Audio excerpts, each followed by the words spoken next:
할렐루야. 여러분을 축복합니다. 아멘. 오늘 요한복음 5장 17절 말씀으로 하나님의 섬김, 헌신, 하나님의 섬김, 헌신, 이런 제목으로 말씀의 은혜를 나누고자 합니다.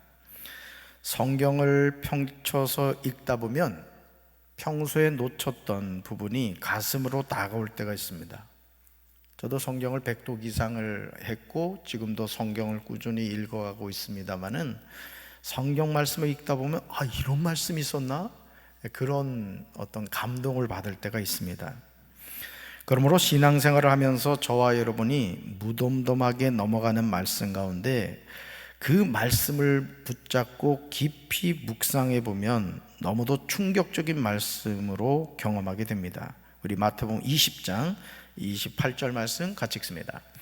인자가 온 것은 섬김을 받으려 함이 아니라 도리어 섬기려 하고 자기 목숨을 많은 사람의 대속물로 주려 함이니라. 아멘.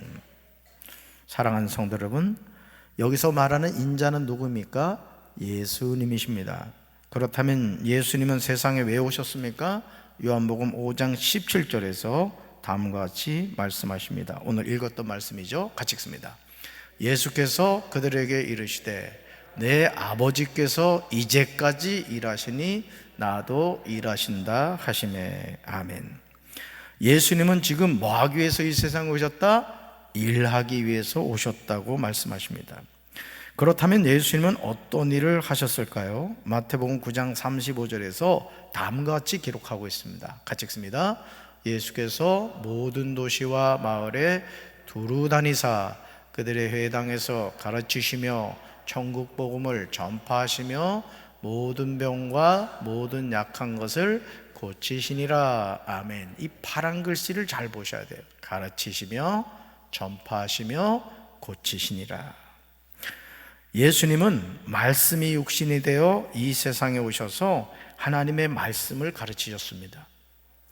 여러분, 말씀이 육신이 되셨다는 사실을 여러분 잘 기억하셔야 돼요. 뭐가요? 말씀이 뭐가 되셨다? 육신이 되셨다.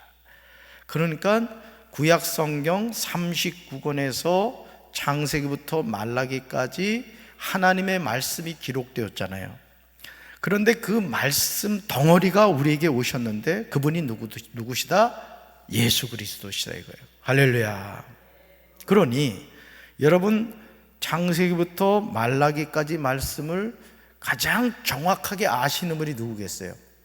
예수님이신 거예요. 할렐루야. 마치 주미대사가 아무리 우리 대통령이 이런 말씀을 하셨습니다, 바이든 대통령한테 얘기한다 할지라도 윤석열 대통령이 비행기를 타고 바이든 대통령을 직접 만나서 이야기하는 거하고는 다르겠죠. 그러니까 하나님이 선지자들 통해서 우리에게 말씀을 계속 주셨는데 하나님 그분이 직접 오셨다는 거예요. 그분이 누구다? 예수 그리스도다 이거예요. 할렐루야. 예수님이 이 세상 말씀이 육신이 되어 오셔서 말씀을 가르치셨습니다. 또 천국 복음을 전파하셨어요. 모든 병과 모든 약한 것을 고치셨습니다.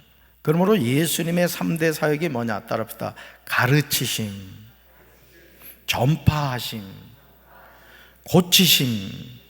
예수님의 3대 사역이에요. 가르치심, 티칭, 전파하심, 프리칭, 고치심, 힐링. 시험 나와요. 예수님의 3대 사역을 쓰시오. 마태복음 8장 20절에서 예수님은 인자는 머리 둘 곳이 없다라고 말씀하셨습니다. 3년여의 공생의 삶에서 예수님은 자기 자신을 위해서 살지 않으셨다는 거예요. 하나님의 아들이셨음에도 불구하고 회당에서 쉬지 않고 생명의 말씀을 가르치셨습니다. 끊임없이 천국 복음을 전파하셨습니다.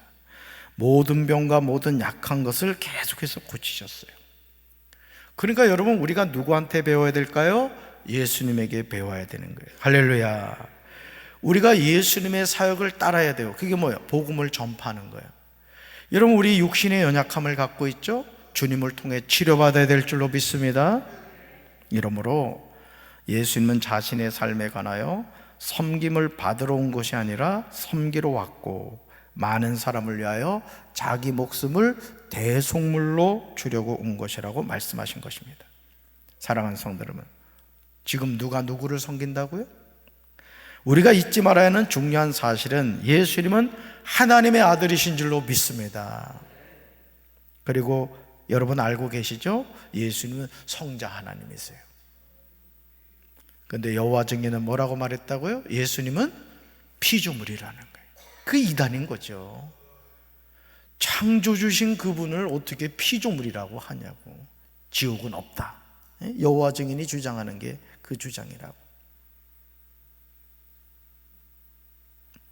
다시 말해서 천지 창조를 하신 삼위일체 하나님이신 거예요.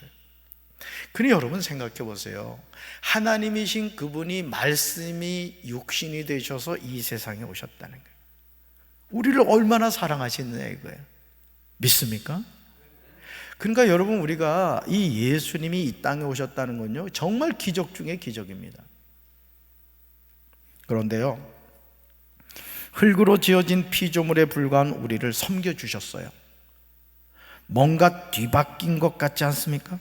그렇습니다. 흙으로 지어진 존재인 사람이 예수님을 섬기는 것이 순리겠죠. 그렇죠? 그러나 주님은 오히려 섬김을 받으신 것이 아니라 섬기는 삶을 하셨다는 거예요. 여러분, 예수님 닮기 원하십니까? 오늘 우리 찬양 불렀잖아요. 예수님 닮기 원하네. 찬양만 하지 말고 정말 닮으시기 바라요. 우리 천사의 닮았죠? 그래야 된다. 우리가 예수님을 닮아가야 된다고요. 예수님의 삶을 본받아가야 된다고요. 그게 예수쟁이인 거예요. 아멘. 여러분, 주님은 섬김을 받으신 것이 아니라 섬기는 삶을 사셨습니다. 예수님이 이 세상에서 공생의 사역을 하시는 가운데 사람을 어떻게 섬기셨는가를 구체적으로 알 수 있는 대표적인 말씀이요, 요한복음 13장에 나옵니다. 예수님은 자신이 예루살렘에 올라가서 십자가를 지시기 전에 제자들의 발을 씻어 주셨어요. 우리 말씀 같이 읽습니다. 잡수시던 자리에서 일어나서 겉옷을 벗고 수건을 가져다가 허리에 두르셨다. 그리고 대야에 물을 담아다가 제자들의 발을 씻기시고 두른 수건으로 닦아주셨다. 아멘. 이게 정말 충격적인 말씀이라고요. 여러분 생각해 봐요. 제가 이제 대신방을 하고 있는데 갑자기 담임 목사가 여러분 욕실에 들어가더니 세숫대에다 물을 떠가지고 이 배둘레가 워낙 배둘레미래 가지고 수건이 둘러지진 않을 것 같아. 하여간 수건을 가지고 와죠. 장로님 앉으세요. 오늘 제가 세족식을 해드리겠습니다 하면, 네 좋습니다, 양발 다 씻어주세요. 이럴 장로님이 누가 있겠냐고. 목사님 왜 그러세요? 제가 씻어드려야 되죠. 이러실 거 아닙니까? 그죠? 그런데 하나님이신 그분이 제자들의 발을 씻어주셨다고요. 우리는 이 말씀을 그냥 평범한 내용으로 대합니다. 그런데 그럴 수 없는 거죠. 너무나 놀라운 말씀인 거예요. 사랑하는 제자들의 발을 씻어주신 것은 죄인들을 향한 하나님의 섬김이었던 겁니다. 창조주 하나님이 흙덩어리에 불과한 사람의 발을 씻어주신 거예요. 그런데 이것이 전부가 아니라는 거죠.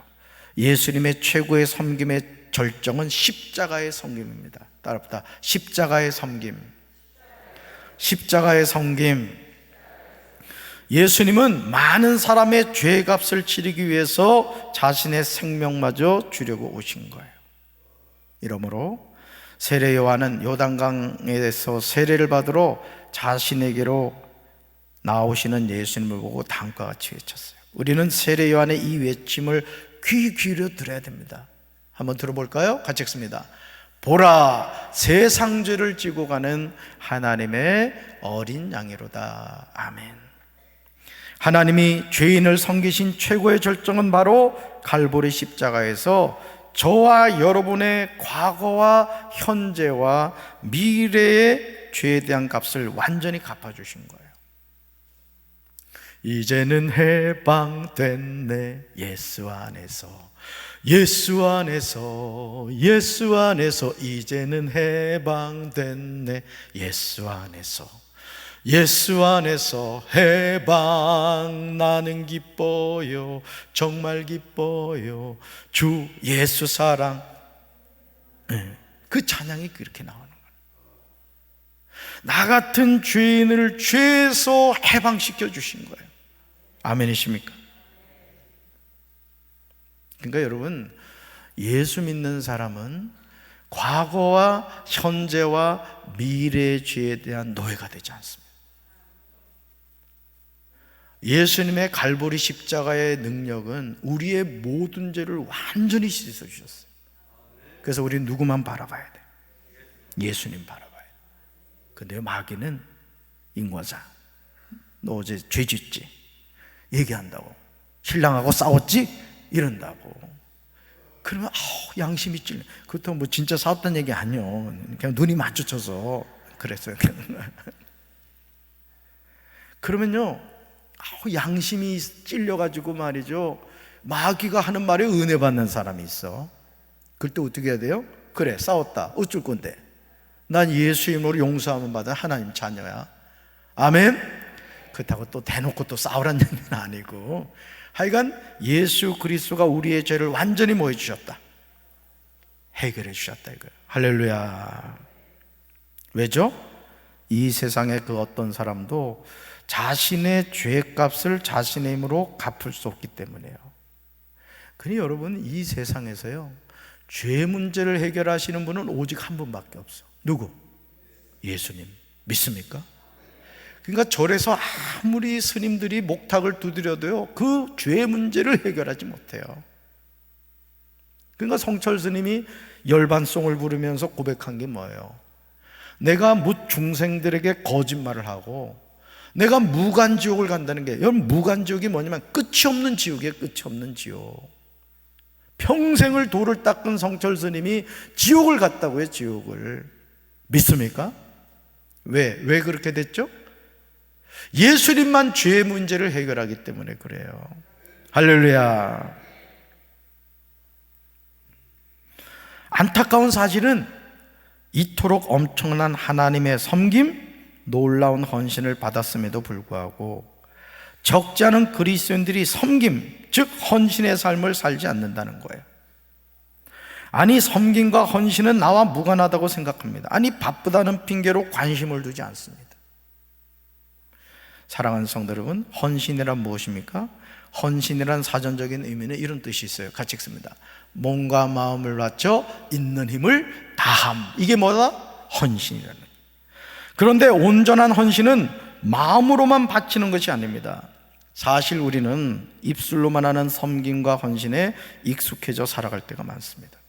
그러므로 예수님의 동생 야고보는 이렇게 입으로만 때우는 헌신에 대해서 경고하고 있는데요, 우리 말씀 같이 읽습니다. 어떤 형제나 자매가 헐벗고 그날 먹을 것조차 없는데 여러분 가운데서 누가 그들에게 말하기를 평안히 가서 몸을 따뜻하게 하고 배부르게 먹으십시오 하면서 말만 하고 몸에 필요한 것들을 주지 않는다고 하면 무슨 소용이 있겠습니까? 이와 같이 믿음에 행함이 따르지 않으면 그 자체만으로는 죽은 것입니다. 아멘. 믿음에 뭐가 따르지 않으면 행함이 따르지 않으면. 오늘 논산제일교회 그 경목사님이 갑자기 전화를 했지 뭐야, 한 권사님. 그래가지고 대신방 중인데 전화가 왔어요. 그래가지고 후배 목사님이 전화를, 난 무슨 큰일이 난 줄 알고 또 전화를 받았지. 그때 목사님 시간이 있냐는 거야. 그래서 오후 2시쯤은 시간 될 것 같다고 그랬죠.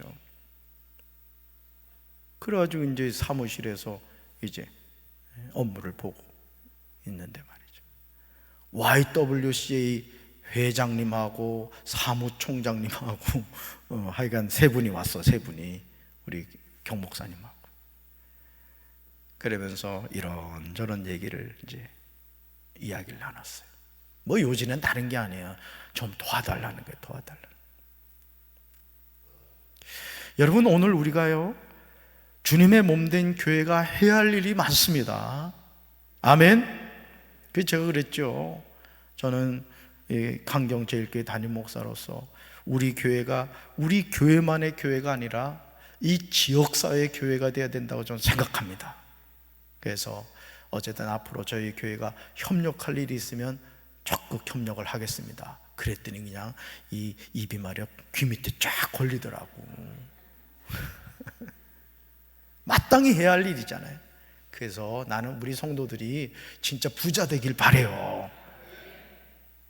그래가지고 이런 성도들이 있어야 돼. 목양실 와서 노크를 하면서 목사님 시간 있으세요? 그러면 제가 네 시간 있습니다. 저 잠깐만 있다 가겠습니다. 이러면서 말이지.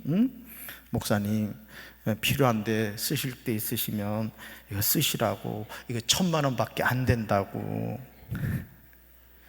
저 돈 잘 써요. 저 돈 잘 쓴다고.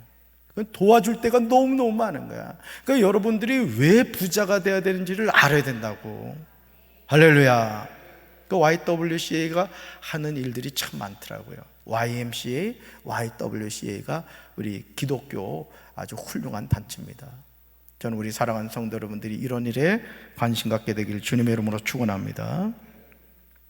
여러분, 믿음의 행함이 따르지 않으면 그 자체만으로 죽은 거라는 거죠.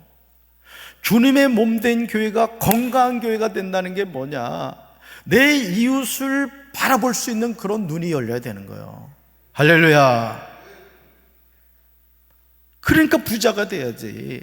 가난한 사람 도와야 되니까. 우리 교회가 부흥해야 됩니다. 할렐루야. 어려운 교회들 도와주고 말이요.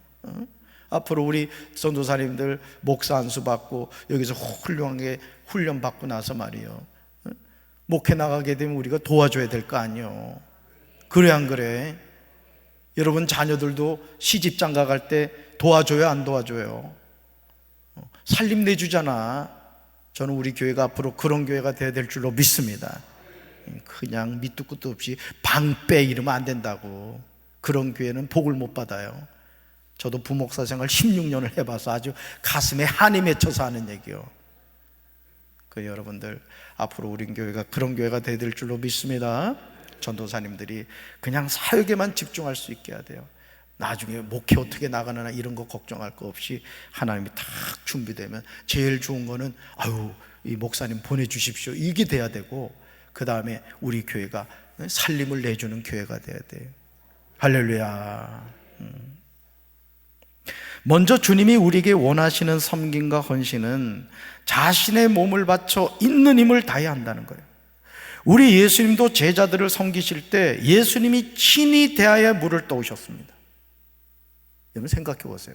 하나님이신 그분이 제자들의 발을 씻겨주려고 대하에 물을 떠오셨다고요. 제자들의 발을 친히 씻어주셨어요. 이게 평범한 게 아니잖아요.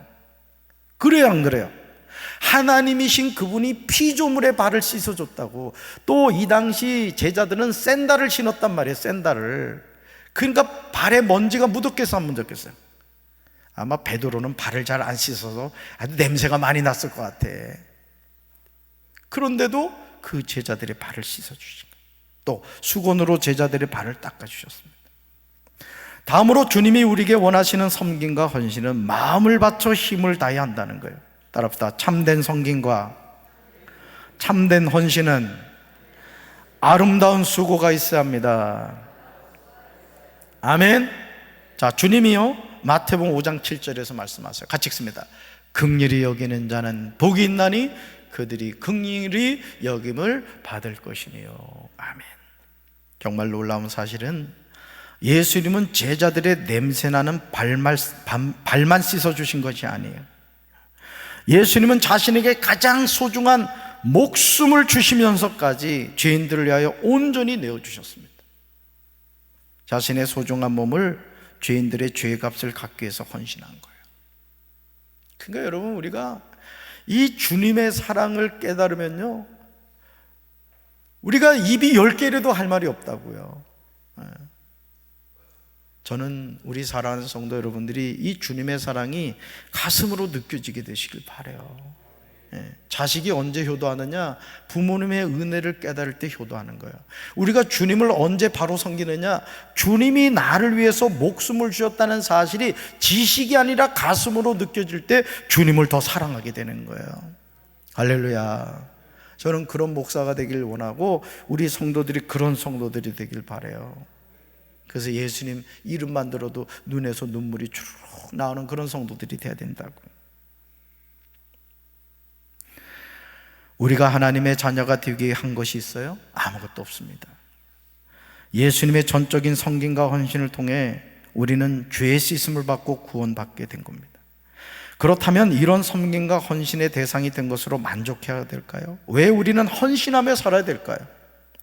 이런 의문을 가진 그리스도인들을 향하여 예수님은 요한복음 13장 14절에서 분명하게 말씀을 하십니다. 섬김을 받기 위해 우리는 먼저 다른 지체를 섬기며 살아야 된다는 거예요. 말씀 같이 읽습니다. 내가 너희 주와 선생이 되어 너희 발을 씻어주었으니 너희도 서로 발을 씻어주어야 한다. 아멘. 세상에서 주어지는 모든 지위는 높아질수록 섬김을 받습니다. 그러므로 사람들은 높은 자리에 오르려고 몸부림을 치죠. 평범한 사람들이 엄청난 비리를 저지르지 않습니다. 막강한 힘을 가진 사람들이 보통 사람들이 상상할 수 없는 사기를 치는 거예요. 그래서 지도자를 잘 뽑아야 되는 거예요. 우리가 그들에게 준 권한을 가지고 그들이 백성을 위해서 그 권한을 쓰지 않으면 나라가 바로 설 수 없는 거예요. 그 투표를 바로 해야 된다고. 어느 당이기 때문에 뽑고 이러면 안 된다고요. 정말 그 후보들이 자신이 어떤 사람이고 어떤 정책을 가지고 있는가를 여러분이 밑줄을 그어가면서 읽어보고, 야, 이 사람이 우리 지역사회 일꾼이겠구나, 그렇게 생각하고 뽑아야 된다고. 근데 우리나라는 어떻게 해? 어느 당이라고 하면 죽어도 그냥 고야. 그게 나라가 이 모양인 게 나라가. 앞으로라도 여러분 정말 어떤 지도자를 뽑을 때 정신을 차리고 기도하면서 뽑으시기 바랍니다. 우찌 아멘이리 시원찮아. 아멘. 그래야 나라가 바로 섭니다. 당을 보고 뽑는 게 아니라 인물을 보고 뽑아야 된다고. 성경을 펼쳐서 읽어보시면 우리는 예수님이 어떻게 사셨는지 삶의 모습을 볼 수 있습니다. 물론 부분적인 것들이지만 우리는 예수님의 삶을 본받고 살아야 돼요. 아멘. 사도 바울은 자신이 그리스도인이 된 이후에 가지고 있던 신앙생활의 철학이 있었어요. 같이 읽습니다.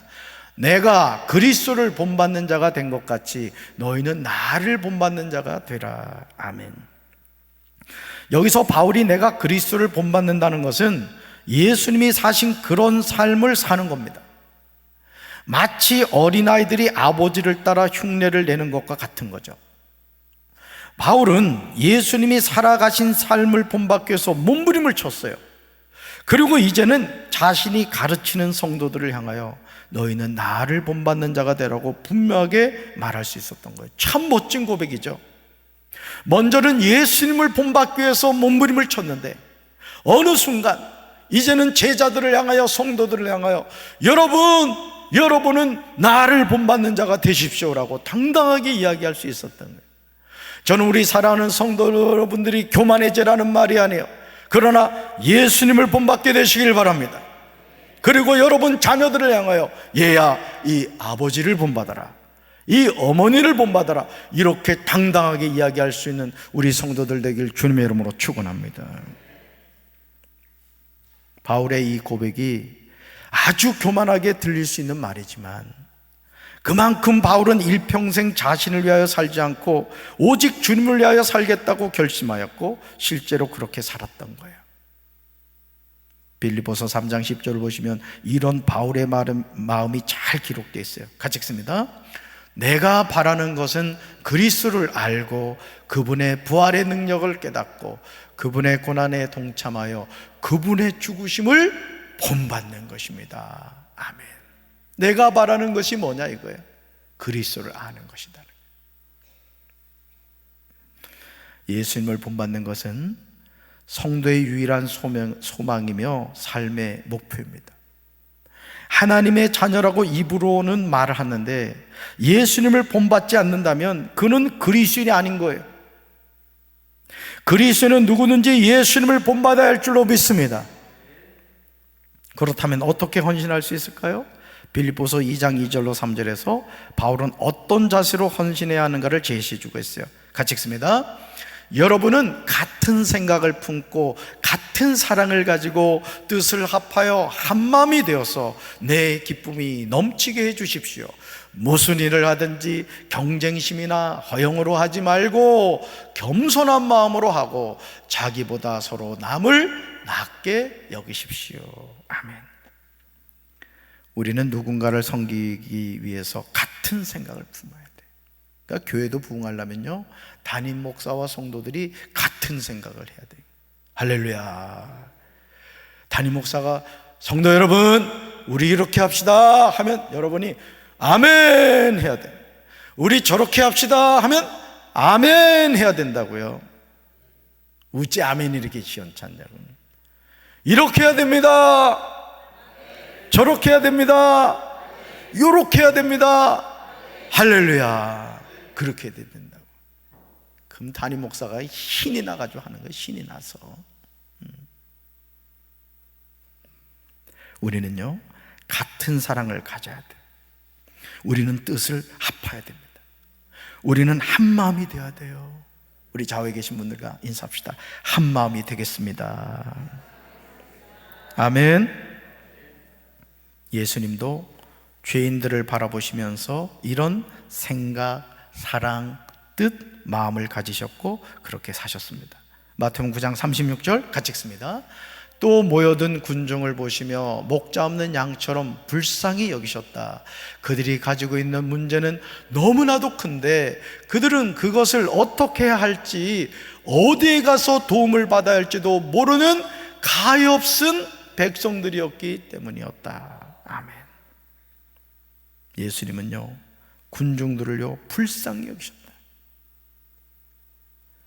여러분, 힘들고 어려운 순간 많죠?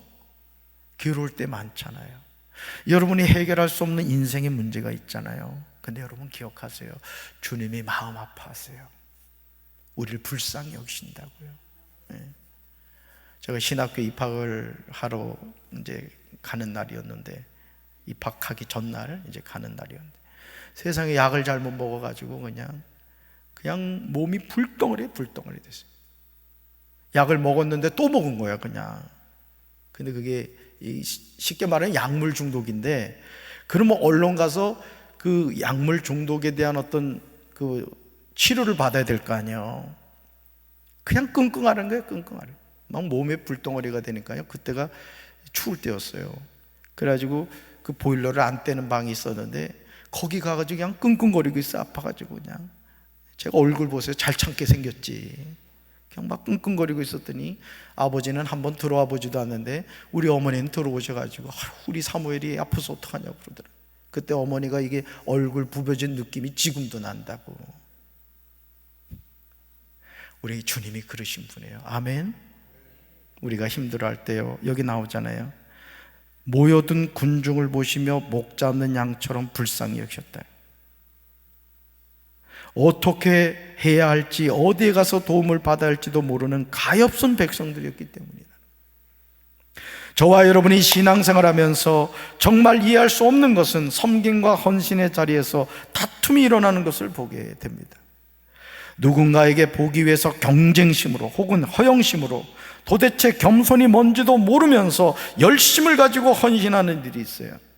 특히 주방에 들어가서 마귀의 친구가 되는 이들이 있어. 그냥 수저가 막 날라다니고 주방 칼이 막 왔다 갔다 하고. 그런 교회가 저 부산에 있대. 반찬하다가 그냥 팔 걷어 붙이고 말이 그냥 김치로 그냥 막. 여러분, 하나님의 일은요 경쟁심으로 하는 게 아니에요. 아멘. 누군가에게 보이려고 허용으로 하지 말라는 거예요. 그러니 바울은 무슨 일을 하든지 경쟁심이나 허영으로 하지 말고 겸손한 마음으로 하라는 거예요. 자기보다 서로 남을 낮게 여기라고 권면합니다. 마태복음 10장 12절에서 예수님은 또 그 집에 들어가면서 평안하기를 빌라고 말씀하셨는데, 오히려 가는 곳마다 분쟁을 일으키는 이상한 섬김과 헌신을 보게 됩니다. 우린 바로 분별해야 돼요. 절대 다툼이 있어서 안 돼요. 속해서 그렇고, 성교에서도 그렇고, 주방에서도 그렇고, 어디서든지 마찬가지요. 막 혈기 부리고 막 그러면 하나님이 영광 받지 않으세요. 아멘. 겸손한 마음, 나보다 남을 낮게 여기란 말이죠. 사랑하는 성도 여러분, 신앙생활을 하면서 정말 하나님이 기뻐하시는 섬김과 헌신을 하기 원하십니까? 이제 대답이 이러시잖아요. 다시, 여러분 신앙생활 하면서 정말 하나님이 기뻐하시는 섬김과 헌신을 하기 원하십니까? 그렇다면 지금 바울이 주는 생명의 말씀을 들으시기 바라요. 같이 읽습니다. 여러분은 그리스도 예수님과 같은 태도를 가지십시오. 아멘. 여기서 말하는 예수님과 같은 태도는 뭐예요? 따라합시다. 같은 생각을 품고, 같은 사랑을 가지고, 뜻을 합하여 한 마음이 되어서 기쁨이 넘치며 경쟁심이나 허영이 아닌 겸손한 마음으로 자기보다 서로 남을 낮게 여기는 것입니다. 아멘. 이런 태도를 회복해야 돼요. 이런 태도로. 사람에게 보이기 위한 섬김과 헌신은요, 아무 열매가 없어요. 왜 그런 애들 있잖아요. 맨날 시험 공부는 하는데 시험 공부는 안 하고 맨날 그냥 컵라면이나 꺼먹고 그냥 먹을 것이나 잔뜩 사다가 그냥 그거 먹다가 가. 자기 위안이야. 그냥 나 오늘 공부하러 비전센터 3층에 갔다 이거로 막 만족하는 거야. 우리 교회 애들 얘기는 아니라고 할 수는 없어요. 공부를 하는 게 아니라 컵라면 먹고 가는 거예요. 그냥 한 봉지 사가 주더라고.